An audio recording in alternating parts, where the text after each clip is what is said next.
Hello, Peeps. Come and peep in the past.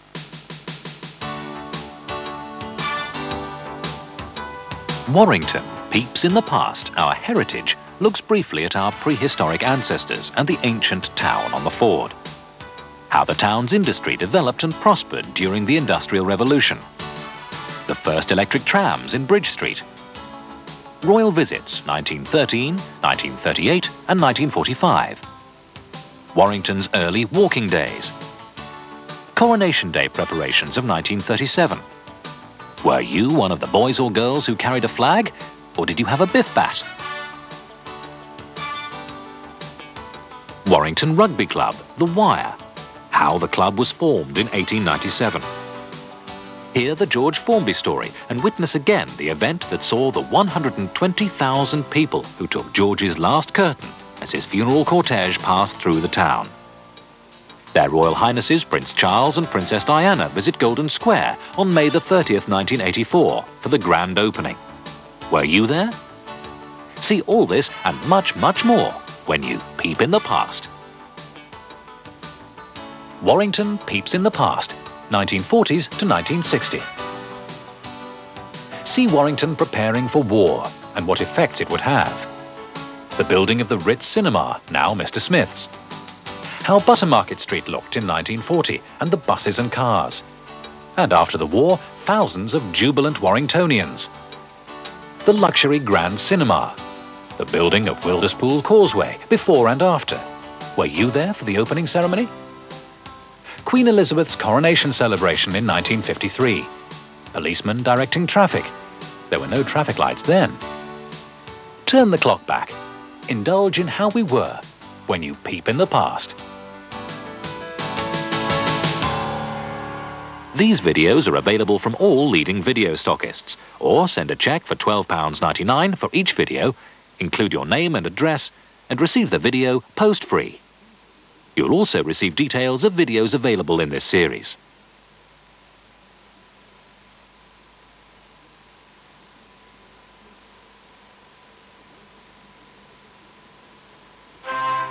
Warrington's town centre congestion problems are soon to become a thing of the past, says Councillor P. Martin, as the new one-way and prohibited vehicle access system comes into force on Tuesday, March the 1st, 1960.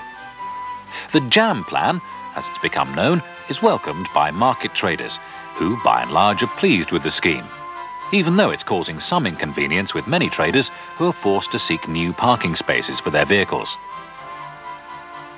For the past 7 days, the town has lived in a whirl of stunts, pranks and mischief, with this Saturday, March the 5th, expected to be the zaniest day of the year.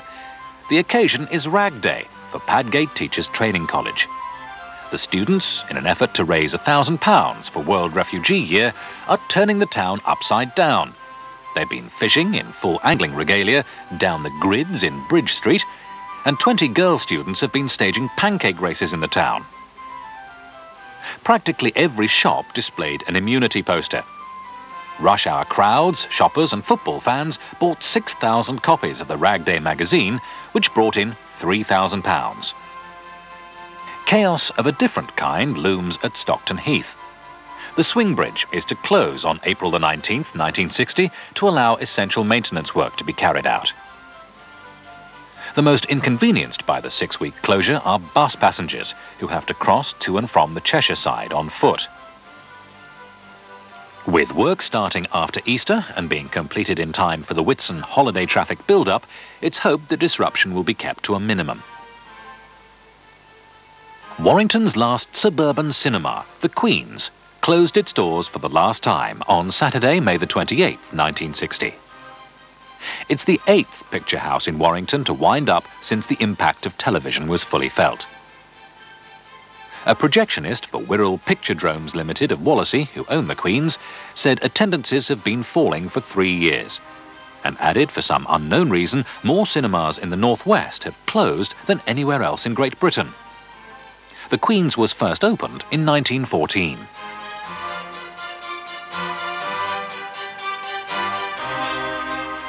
Other cinemas around the area became useful for many different purposes as they were closed. The Pavilion, Lovely Lane, was turned into a motor showroom, then subsequently a cycle shop, which in its turn also closed down.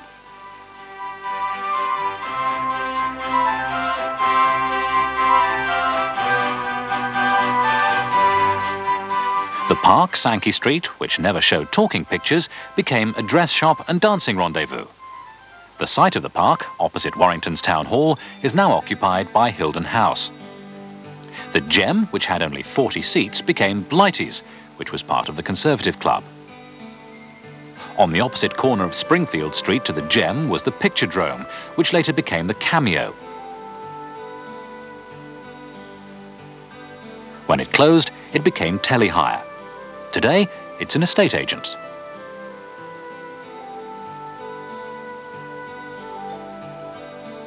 One of the town's oldest cinemas, the Central, which was above Hewitt's, opposite Dawson's in Sankey Street, opened on Saturdays for children's matinees. Admission was twopence or 2 clean jam jars.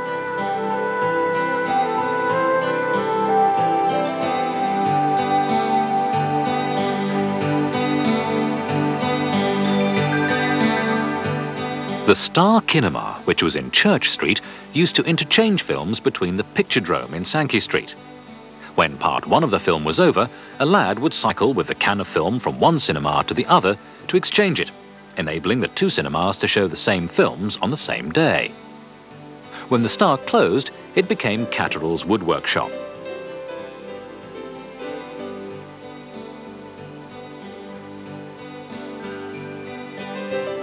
The Regent Old Time Music Hall, known also as the Futurist, and to locals the Blood Tub, apparently so because of the macabre shows that were sometimes staged there, was also closed. The Royal Court was demolished to make way for a multiple store. The 388-seat Premier Cinema in Powell Street, Latchford, became a furniture depository after it had closed. The film exhibition industry is supposed to be dead, but it won't lie down. Despite having closed, the Palace, previously known as Friars Green Hippodrome, opened its doors again on Saturday the 25th of March 1961, showing the best-loved romance of our time, Rodgers and Hammerstein's Oklahoma. The Palace also began opening its doors on Sundays for big-time bingo. Special offer admission price of 3 shillings included the playing of 10 games with no limit to winnings, and for only 3 and 5pence, you could enjoy a pack of 20 Park Drive cigarettes. The building continues to serve the community of Warrington as the Apollo Bingo and Social Club.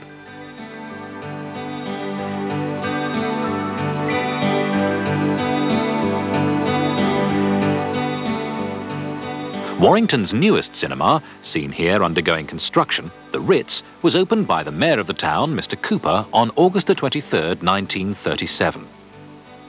The first film to be shown was a most thrilling air drama, Without Orders. The cinema had the finest talking picture apparatus and had seating capacity for 1,928 spectators. Admission prices were 3pence for children and 6pence for adults. The Ritz was renamed in 1960 when it became known as the ABC. By 1972, the cinema was converted to a bingo hall downstairs while films continued to be shown upstairs. In an attempt to keep the cinema alive, a 90-seat video cinema was added in November 1980 in what used to be the restaurant area. The building today is still a throbbing entertainment centre, though not for cinema goers. It's now Mr. Smith's nightclub. The ABC finally gave up its fight to survive and closed its doors on the 23rd of October 1982.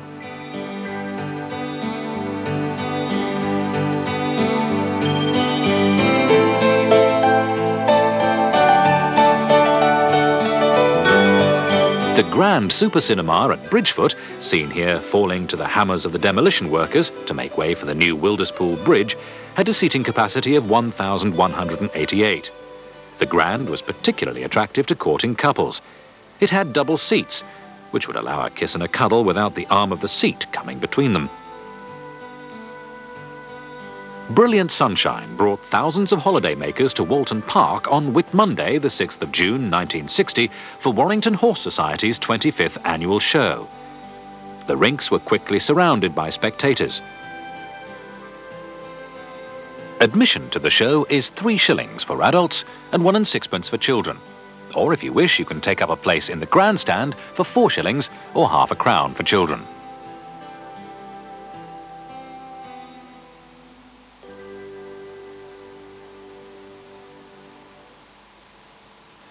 The show's grand ring attraction is the Delroys, and there's also a dog show staged by Warrington Canine Society.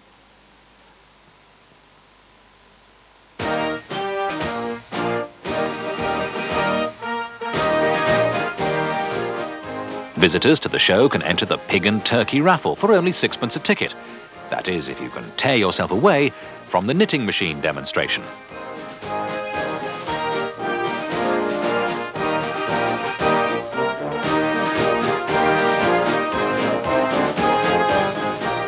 Stockton Heath churches assemble in Victoria Park in readiness for their Walk of Witness.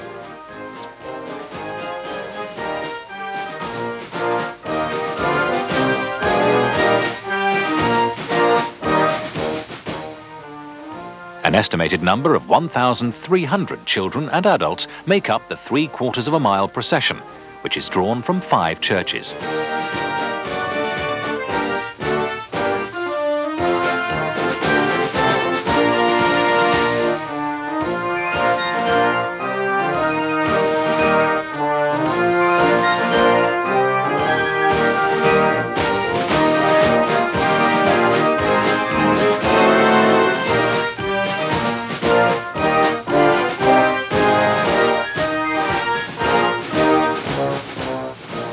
Crowds are gathering elsewhere in Warrington to see something on a smaller scale, or should I say, someone.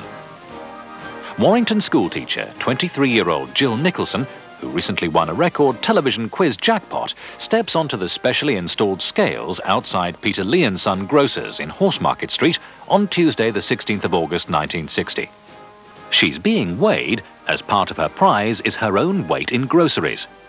Jill won the prize on the ABC television show For Love or Money. 2 drivers and 5 workmen miraculously escaped from serious injury when a minibus and car collided at Chester Road, Grappenhall. Glass showered the road as the bus overturned and the car was thrown onto the grass verge, almost completely wrecked. Householders rushed to help the drivers and passengers from their vehicles. Injuries were found to be superficial, although the road was blocked for more than half an hour. About 800 people stood by the War Memorial at Bridgefoot on Sunday the 13th of November in the face of a bitter wind to pay tribute to the town's dead of the First and Second World Wars.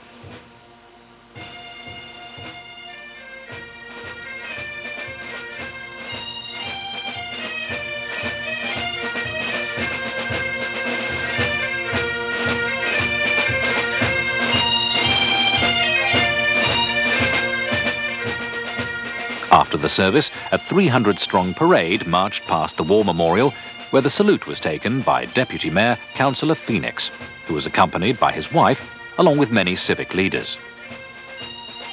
The newly appointed Mayor and Mayoress, Councillor and Mrs. G.E. Cooper, who had previously laid a wreath at the memorial, attended a service at Our Lady's Church.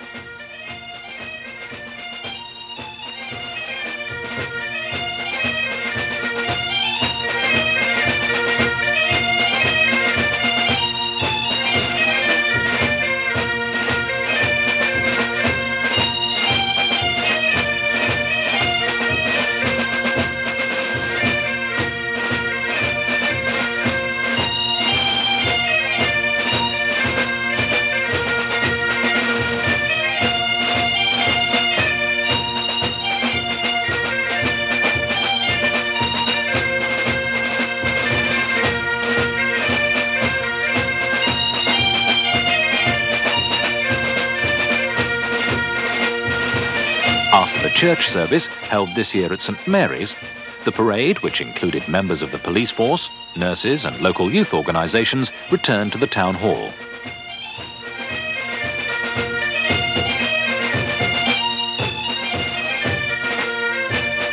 As the number of shopping days to Christmas decreased, the activity in the shops increased as Warrington filled with people seeking a last-minute bargain, also buying food and drink for the festivities.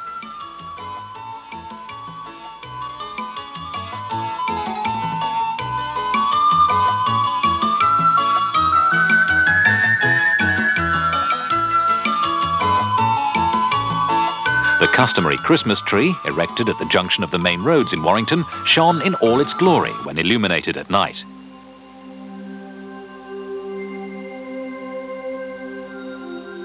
George Formby, famous son of a famous father and a renowned comedian for many years, died and was buried in Warrington. The streets were crowded in the town centre to see the passing of a celebrity.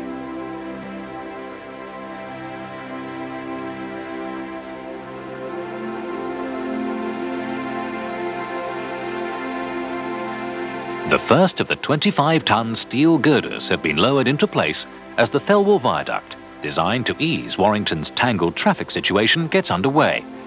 Construction work continues at a steady pace, and despite strikes, the project is still on schedule to be opened in 1963.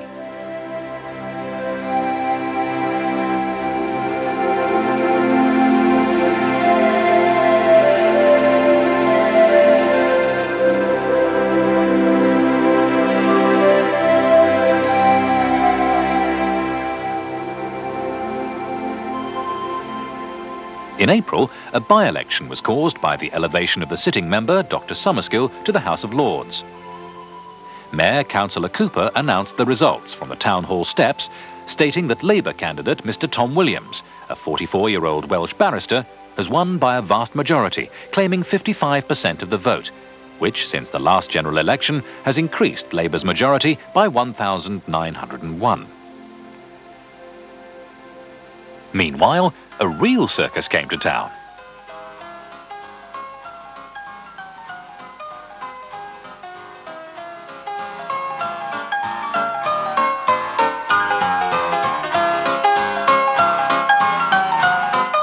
Billy Smart's big top went up on Winnick Road.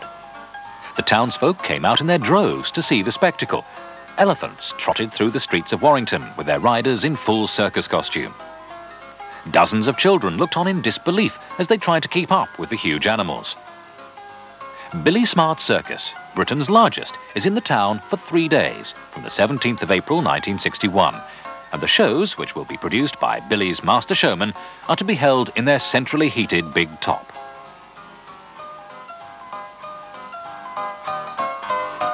Robot Grace brings subscriber trunk dialing, which has absolutely nothing to do with the elephants, to Warrington telephones on the 28th of April at exactly 1:30 p.m.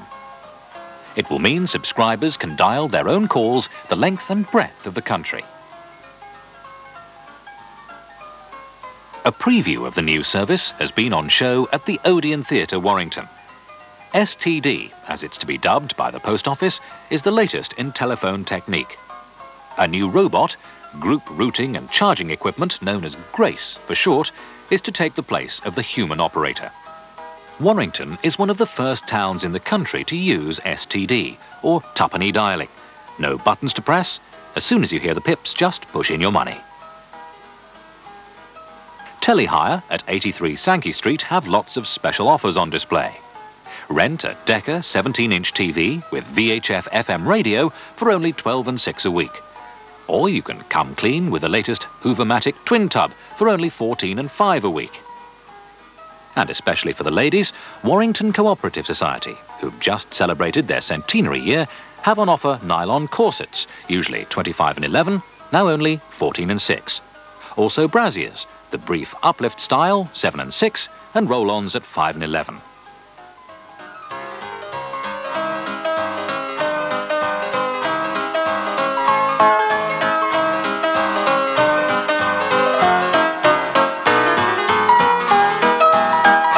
Friday, July the 21st, 1961, Her Royal Highness Princess Alexandra opened the Runcorn Widnes Bridge. The first road link between Cheshire and Lancashire since the Mersey Tunnel was opened by her grandfather, King George V, on July the 18th, 1934, 27 years ago, almost to the day. The new bridge will bring much relief to the busy streets and Manchester Ship Canal bridges of Warrington. Alternative routes prior to the bridge would have been the Mersey Tunnel or the incredible structure that linked Widnes to Runcorn, the Transporter Bridge, which is now to be dismantled.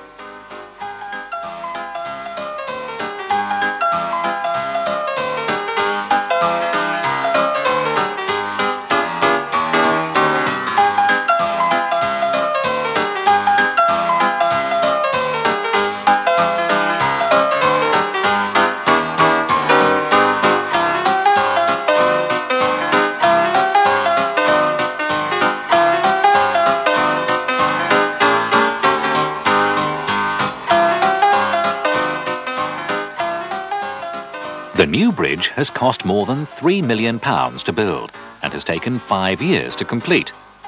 Delays have been caused by labour troubles and lengthy periods of bad weather.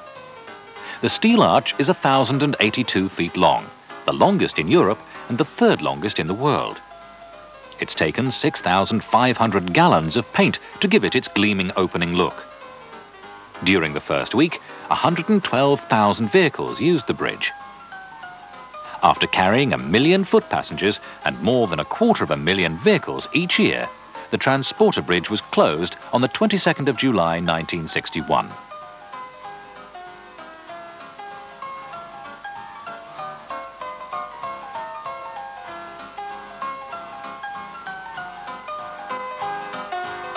Warrington's worst rail crash since the 1934 Winwick rail disaster happened on the 28th of August 1961. The crash came near the Dalham sidings in the early hours of the morning. Driver John Peacock, despite being badly injured himself, tumbled other men to safety after an express freight train had collided with his light engine. Blinded by scalding steam, John struggled with the boiling hot controls in his cab to prevent the boiler exploding before crawling through a 2-foot gap to escape suffocation.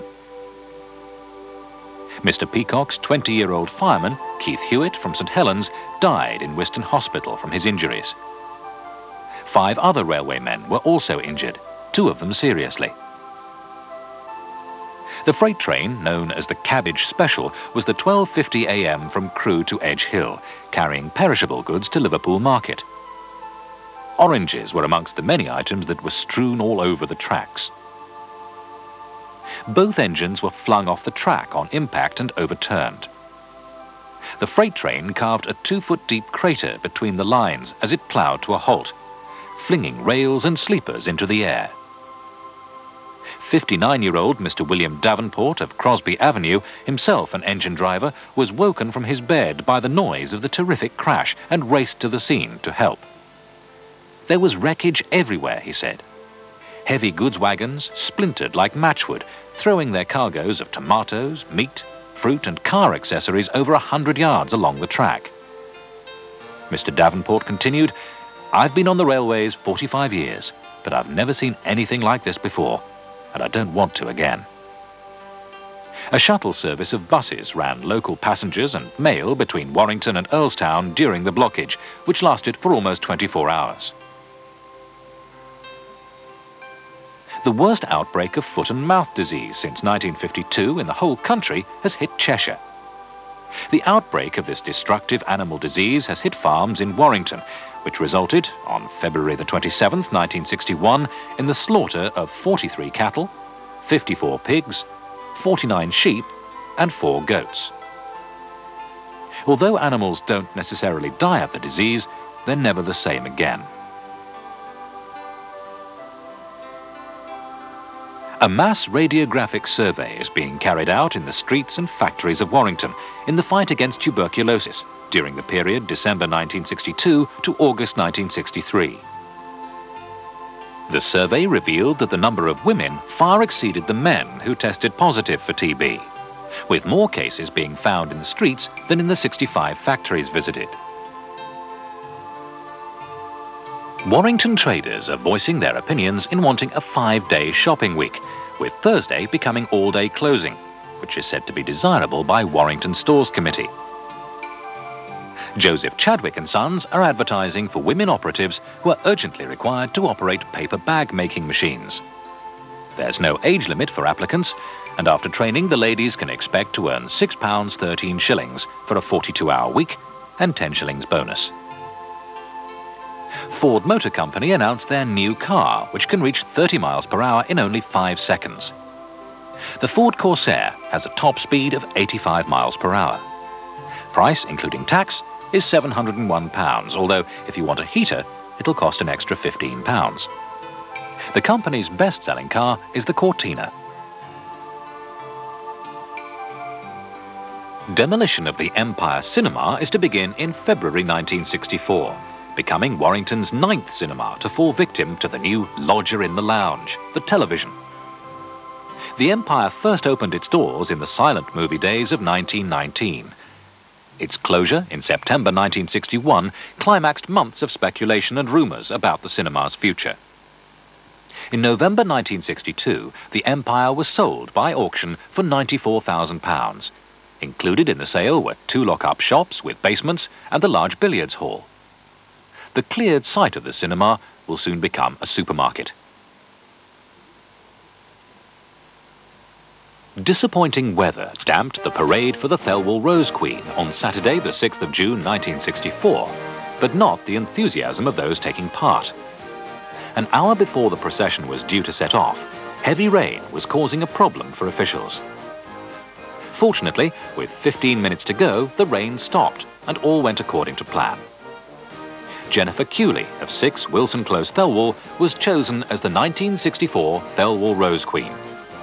The crowning ceremony was performed by radio and TV personality Daphne Oxenfer of Listen with Mother, who also played Esther Hayes in Coronation Street.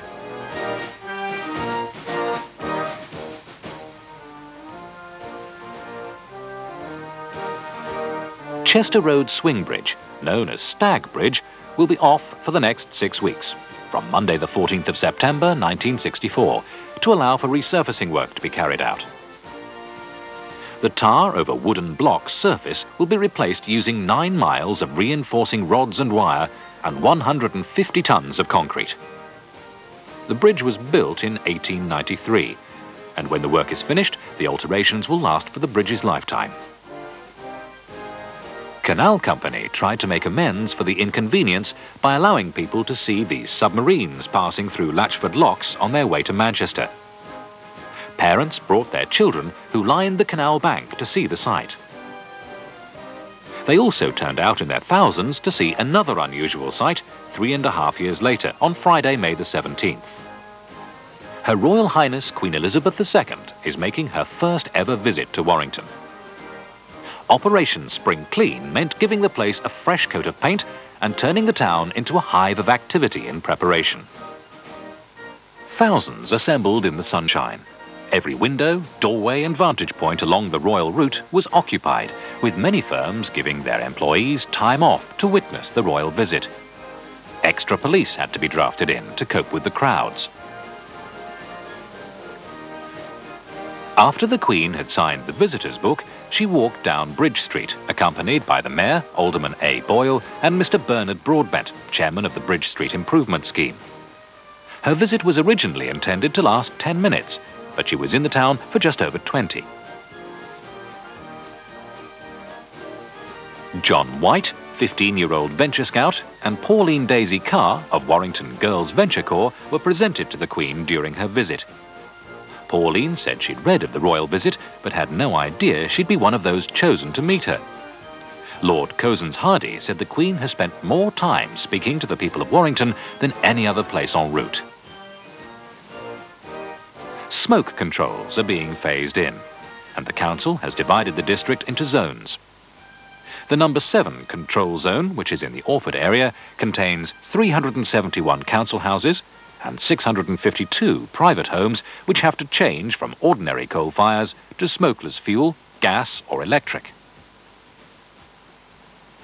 4/10 of the cost of converting are paid for by the government, 3/10 by the council and 3/10 by the household. Manweb have on offer central heating from only 49 guineas. It's hoped that going smokeless will be completed by 1974. Better safe than sorry is the motto of the many drivers from all parts of Lancashire and Cheshire who are taking part in the Warrington and District Road Safety Rally. This annual event is organised by local motor clubs and the Road Safety Committee. The Queen's Car Park in Warrington was the assembly point for the 1970 rally, which was held on Sunday the 17th of May.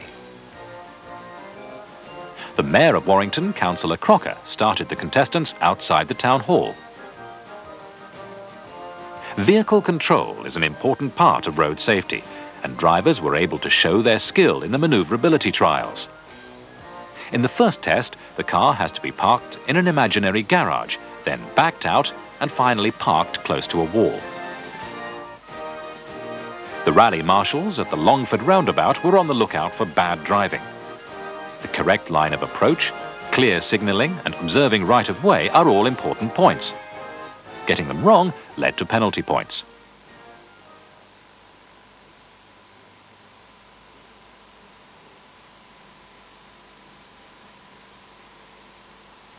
Rumours and speculation have for a number of years been associated with Warrington Market and the uncertainty of its future. In February 1971, work started on what would soon become the new retail market. The site chosen for the new market is an area to the rear of the Bridge Street shops. Temporary car parks, derelict and little-used buildings occupy part of the 2.5 acres of land, which is now largely in the ownership of the Borough Council. The fact that the new site and the old market are a similar distance from Market Gate should stimulate development in the new area and counterbalance the eventual redevelopment of the old market site. The first market charter was granted to Sir William Le Botella, the 7th Baron of Warrington, on the 7th of November 1277. This forever granted William and his heirs the right to hold a weekly market on Fridays and the right to hold a yearly fair. The market grew up around the crossroads at the centre of Warrington, which became known as the Market Gate. The lanes around it became so crowded with stalls and animals on market day that by 1465 an open space had to be made in the northwest corner of the crossroads. This was later known as the Corn Market. The next major changes came in 1775, when Lord of the Manor, John Blackburn, applied to Parliament for an act to enable him to build a proper and commodious shambles for the meat section. By 1856, the old Victorian Market Hall had been built. Further extensions to part of the covered market took place in 1880, including the fish market, whose cast iron roof structure will be of sufficient interest to ensure its preservation in the redevelopment of Golden Square. By 1949, it was reported that Warrington Market was one of the largest in the country.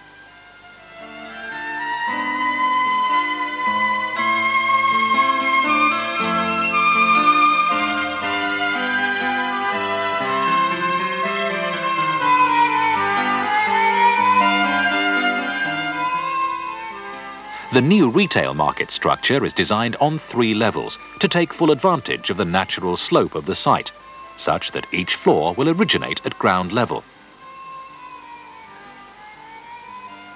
The substantial building will have a single-level sales floor of 70,000 square feet.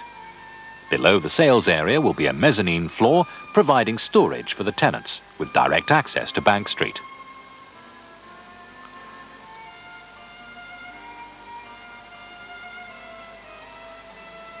The roof structure will consist of 36 pyramids, each glazed to the north with aluminium-faced felt on the other 3 sides, providing a striking feature of the new market hall, both decorative and functional.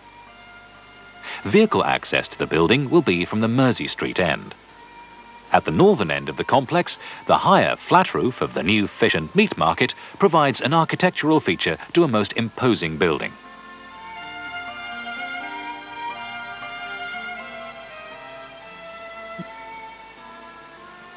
Enter through the passage under the barley mow. The old general market has an activity and atmosphere all of its own. Busy, bustling and prosperous.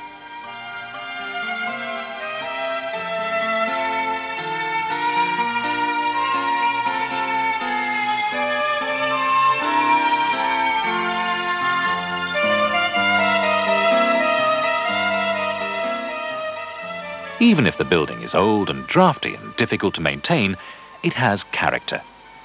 Even if the gangways are narrow and the stalls old-fashioned, this market has a personal appeal which will be long remembered.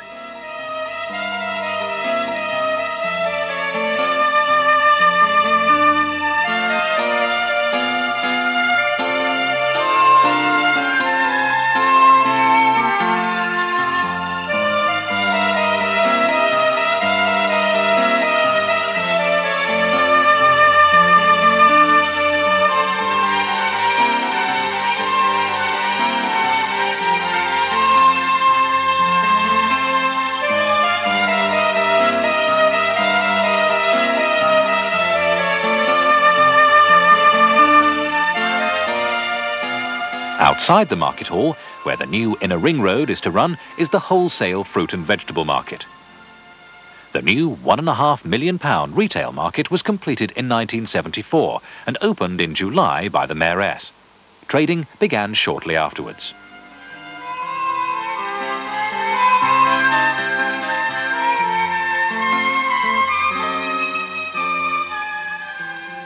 From the market square, with its sunken sitting area and fountain at its centre, wide glass entrance doors welcome shoppers to the spacious shopping aisles which have been designed to overcome all the bad features of the old market.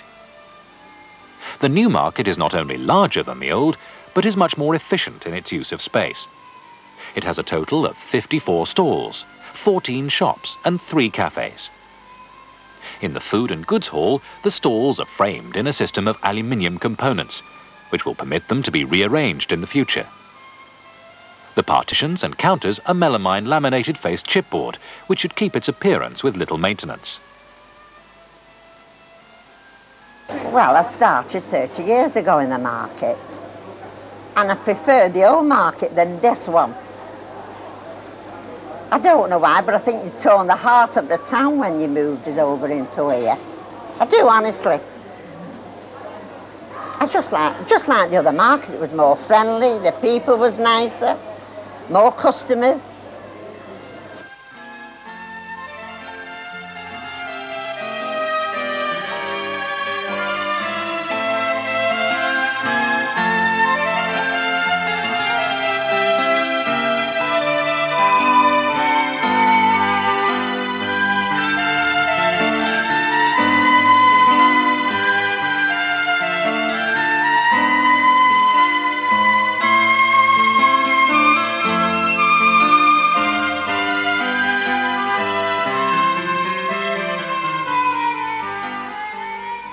I started here in the old market in the late 40s, you know, and as it happens,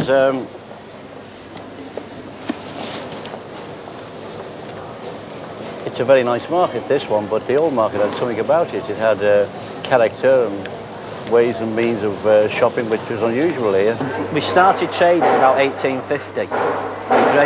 My great-grandfather, Patrick Reardon, he started trading. In them days, he used to just sell off tables. And then, I think round the turn of the century, they went into the old fish market, which is now still standing in Golden Square, near the Barley Mount. And we moved in here in 1974.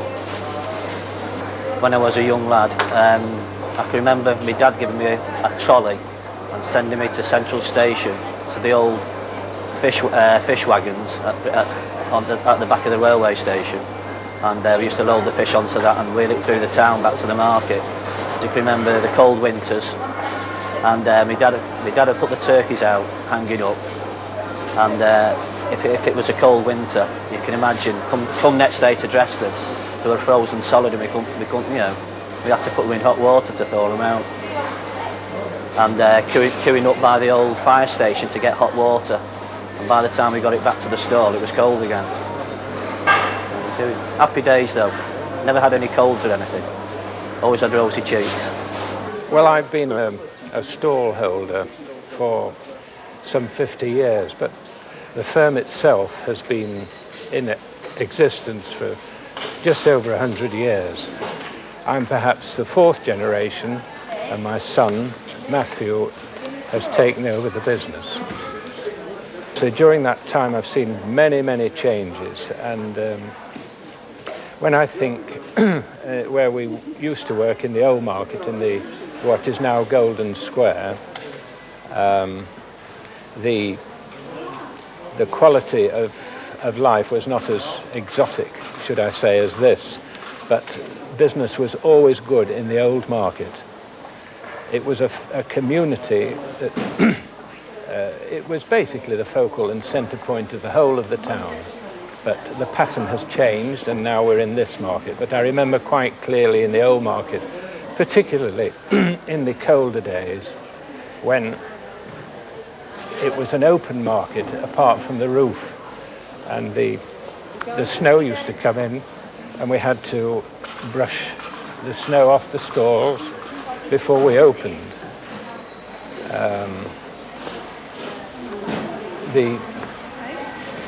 the stall holders changed not a lot, but there were many characters. I suppose people will call me a character in my own way.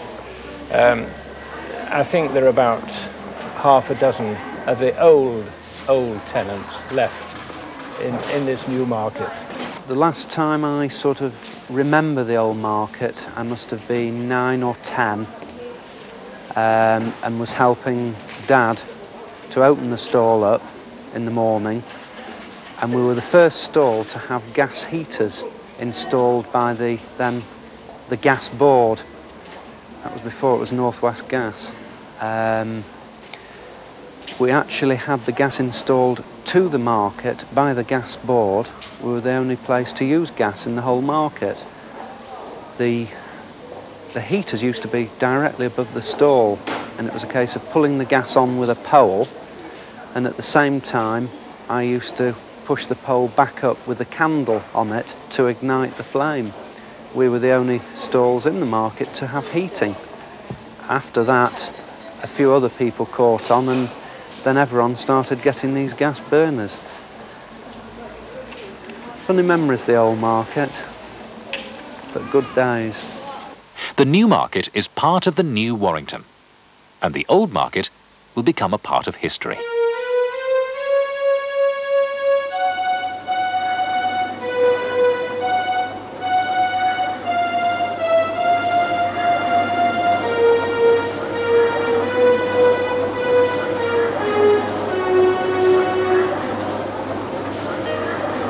When we learned that it was closing down, we were really disappointed. I remember on the last Saturday, packing everything up, all my stuff off the shelves and everything. I know there was all kinds round Birmingham and what have you. I know we've progressed, but no, I like the old market better than this one. But the atmosphere's not the same. We used to have a good laugh and a joke, and then a sing-song in the old market. That seemed to go when we moved. A lot of the old characters never moved across. Decided to call it a day. But the old market had something about it. It had character and ways and means of shopping which was unusual here.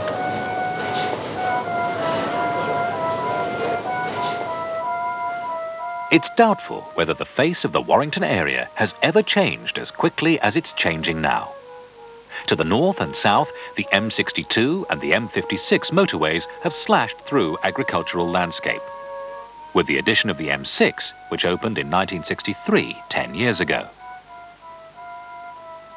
The scene in the town, too, is being altered from day to day.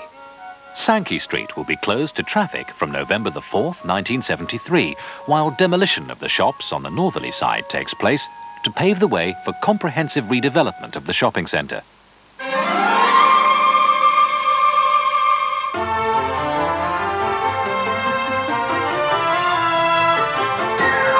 Since 1933, these shops had existed under the threat of redevelopment.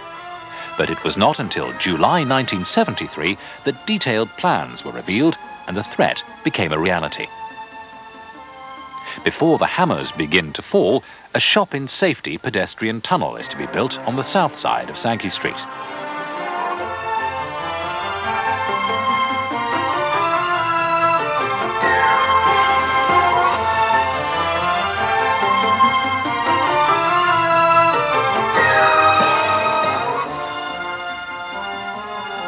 Clearance of the Lee Street car park site is now at an advanced stage, and if all goes according to plan, the builder can commence work on November the 26th.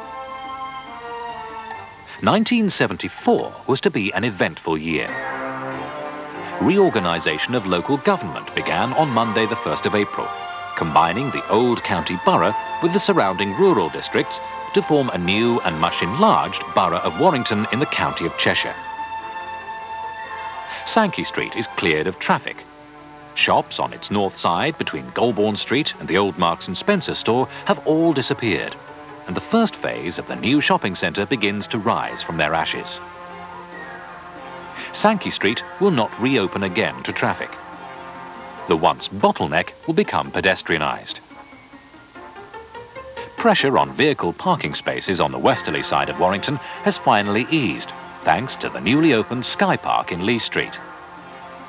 The £1 million multi-storey car park, opened on Monday the 7th of April 1975, is only the first stage of the car park, which at the moment can take up to 500 cars. When completed, it will provide spaces for up to 1,600 cars. The imposing structure is the second of the town's new showpieces, the first being the market. Warrington is also to get a new bus station. By the end of 1976, the new Marks & Spencer store was complete and being fitted out, ready for its opening the following year. The first phase of the new shopping centre, providing over 100,000 square feet of shopping and storage space, has taken 3 years to complete. Sankey Street will soon become a real pedestrian way.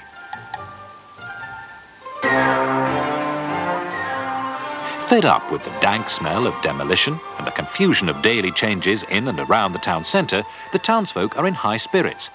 It's 1977, and Warrington is getting ready to celebrate Queen Elizabeth II's Jubilee. Despite police reservations about the holding of a street procession on such a grand scale in Warrington as part of the town's Silver Jubilee celebrations, councillors have given the thumbs up. The go-ahead has also been given to more than 400 applications for street parties throughout the borough. Shops, factories, schools, churches, public houses and halls have all been swept up by Jubilee fervour, with miles of bunting for decorating their frontages, and the 65 floats that will be in the procession. Warrington company Stan Evans have been besieged with orders for bunting and have cancelled their normal tent-making production in order to cope. All over the town, floats are being prepared in the most unusual of places. The Warrington Scouts are getting theirs ready on the forecourt of a brewery. Throughout the borough, great interest is shown in the parade preparations. Here in Lymm, the final touches are put to their exhibit, the famous Lymm Cross. The theme for the parade is Kings and Queens of England, and the Warrington Guides have picked Queen Elizabeth I as their entry. The parade, estimated to be more than a mile long, is so big there's no room for the floats anywhere near the town hall. So only those who are going to walk can gather on the lawn, whilst the floats lurk in the side streets, ready to join the parade at exactly the right moment. Along with the floats and walkers, bands and dancing troupes will take part in the procession, the biggest in Cheshire. From the town hall, the pageant will wind its way through throngs of spectators along Sankey Street, the Inner Circulatory Road, Horsemarket Street, Market Gate, Bridge Street, Warrington Bridge, Knutsford Road and into Victoria Park, where Royal Gala Day will take place. It looks like Henry VIII and Anne Boleyn are still on speaking terms, but then she doesn't know what lies ahead. The festival is reminiscent of a medieval carnival, with knights, soldiers, kings and queens mingling with onlookers in one of the town's brightest events for many years.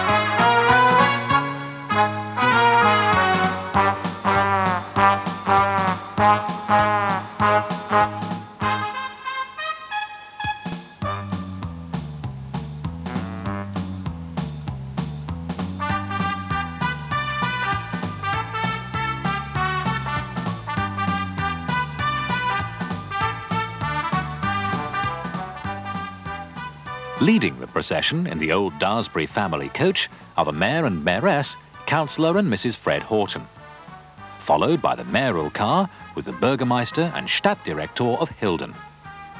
Another famous old vehicle which can't quite make it on its own and has to be carried on the back of a transporter lorry is this old Warrington No. 2 tramcar, which had rumbled through the town's cobbled streets shortly after the turn of the century, when it also took part in the last Silver Jubilee, that of King George V. The tram, which is still undergoing major renovation, was saved from the scrapyard crusher by a group of local vintage transport enthusiasts. The excitement is all too much for one reveller. After fainting, this young girl was carried to a passing boat, where she soon recovered. Warrington has marketed 3 of its own souvenirs to commemorate the Queen's Silver Jubilee: a special first-day postal cover, a Jubilee mug and an ashtray. The 3 items are on sale to the general public, industry, commerce, community and other organisations, with proceeds to be given to the Warrington Committee of the Queen's Silver Jubilee Appeal for Youth. The festival first-day cover costs 10p. The mug, costing 60p, carries the Warrington coat of arms, as well as a Jubilee design, including a portrait of the Queen. The glass ashtrays also carry the town coat of arms and cost 60p. I wonder, have you still got your souvenir? There are also souvenirs for Warrington school children. More than £11,000 has been spent to finance the purchase of 30,000 commemorative coins, which have been distributed in local schools to pupils aged between 5 and 16.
Thousands of children wolfed their way through mountains of sandwiches and jelly, and hundreds of gallons of orange juice were drunk. Grown-ups danced in the streets. There were organised races, and the display of community spirit demolished the myth that neighbourliness is dead.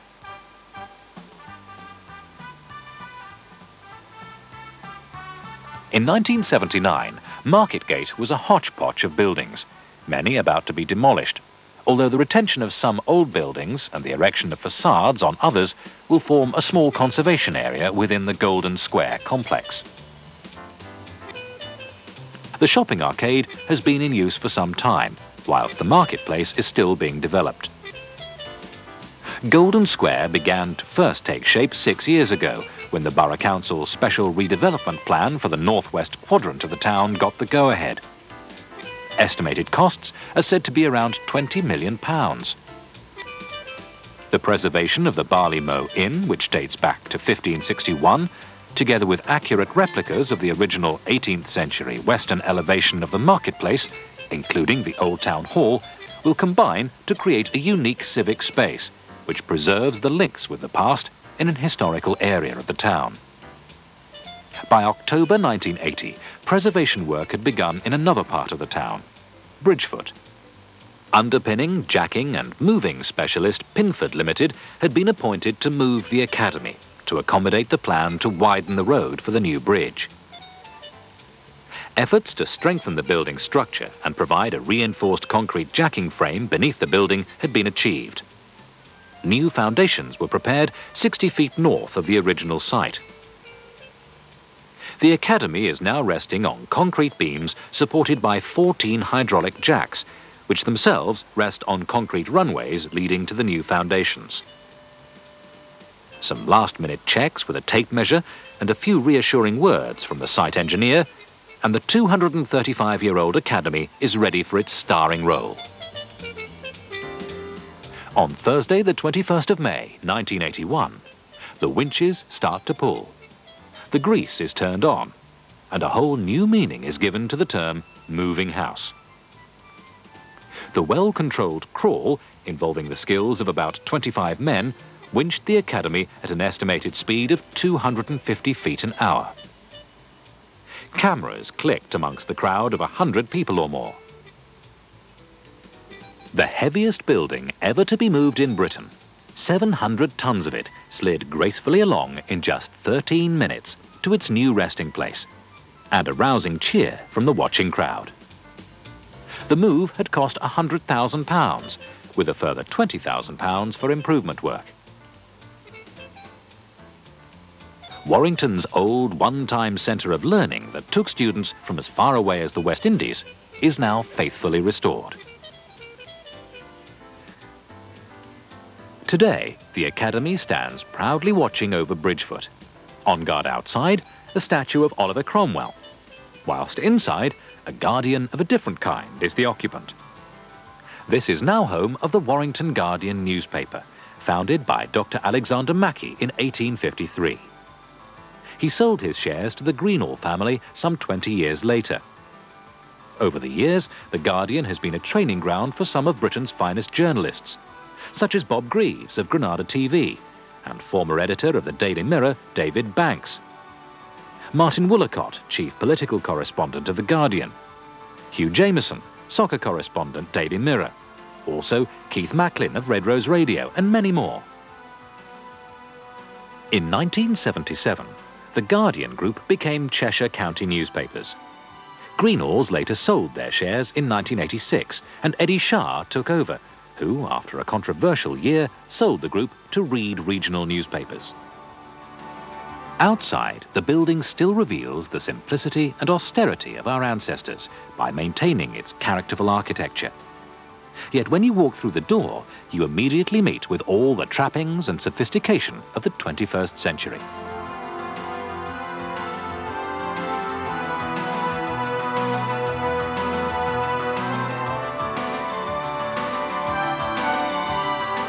Today, The Guardian is owned by the largest publisher of free newspapers in the UK and is one of the most technically advanced regional newspapers in the country.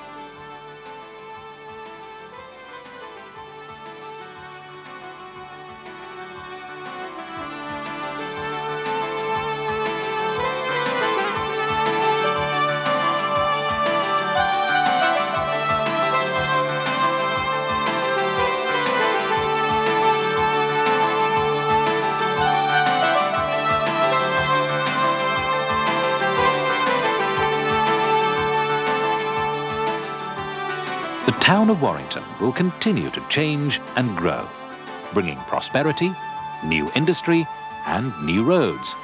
But I wonder, will the town's future congestion problems ever become just a peep in the past?